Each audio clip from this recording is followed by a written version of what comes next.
ازيكم عاملين ايه؟ يا رب تكونوا بخير. معاكم هند محمد، قناه حياتك احلى من هند محمد. هنعمل معاكم النهارده كفته الحاتي بكل اسرار وتكاتها. ركزي معايا كده في التفاصيل ومشي معايا خطوه خطوه. هنحتاج كيلو الا ربع من لحمه مفرومه فيها 20% ده، بصلتين وسط مبشورين ومتصفي الميه بتاعتهم، ده بقيه البصل انا بشرته، معلقه كبيره من الخل، نص معلقه سكر، ربع معلقه ملح، ودول على جنب. معلقه ملح، نص معلقه فلفل اسود، وربع معلقه حبهان مطحون، وربع معلقه جوز الطيب، وربع معلقه جنزبيل. هنحط البصل المبشور على اللحمه المفرومه، وهنحط البهار بتاعتنا، معلقه الملح، نص معلقه فلفل اسود، وربع معلقه حبهان مطحون، وربع معلقه جنزبيل، ربع معلقه جوز الطيب. تمام. ونعجن كل المكونات كلها يا جماعه مع بعض لحد لما العجينه كلها تمتزج ويطلع لها خيوط. مهم قوي خطوه العجن دي، تعجني جامد.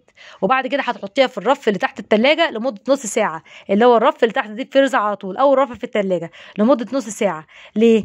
عشان العجينه تتسمغ. تمام. وتبتدي تشتغلي فيها لازم تكون العجينه تكون ماسكه نفسها. ما ينفعش اعجن العجينه واشتغل فيها على طول، لا، لازم العجينه تخش التلاجة ترتاح خلاص وتتسمغ. مهم قوي النقطه دي. وبعد كده بقى هطلعها من التلاجة. تمام. ده شجره بعد ما تطلع من التلاجة. ركزي معايا في التركه دي. هنحط رشه سكر، وهنحط رشه خل. هنحط كده حبه بسيطه كده من الخل، وباقي الخل هنحطه في ميه البصل، وهنحط رشه سكر، وباقي السكر هنحطه في ميه البصل، وربع معلقه الملح هنحطهم في ميه البصل، وهنقلب كل المكونات كلها مع بعض، وهنعجن العجينه تاني. تمام. ونبتدي نشكلها. هحط ايدي في ميه البصل، واخد جزء من عجينه الكفته. تمام. وهشكل على السياخ كده يا جماعه. تمام. زي السياخ الموجوده كده عند الحياتي. السيخ ده يا جماعه بيتباع في اي محل ادوات منزليه. تمام. هشكل يا جماعه كده بصوابعي. تمام. هشكل بصوابعي. تمام. الصينيه يا جماعه اللي مستخدماها انا دهنها ميه سخنه بتغلي من تحت عشان الكفته ما تلزقش من تحت.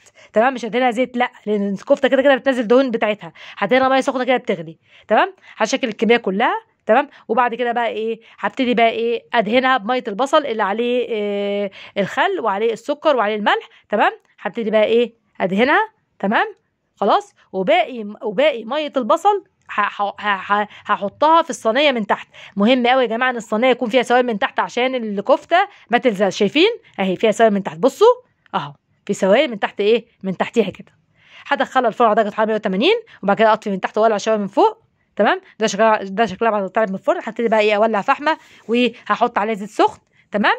عشان الكفته تاخد ريحه الفحم كده، وتكون مشويه زي كفته الحاتي كده. تمام. وبعد كده بقى يا اما اغطيها بورق فويل، يا اما اغطيها بصينيه الومنيوم بس، واسيبها شويه. وبعد كده بقى اشيل الصينيه. ده شكلها بعد ما الفحم انطفت. ابتدي بقى اقدمها. ده شكلها في طبق التقديم. ان شاء الله تجربوها وتعجبكم. معموله بطريقه صحيه 100%، والطعم ان شاء الله احلى من بتاع بره. قدميها بقى مع مكرونه باللحمه المفرومه.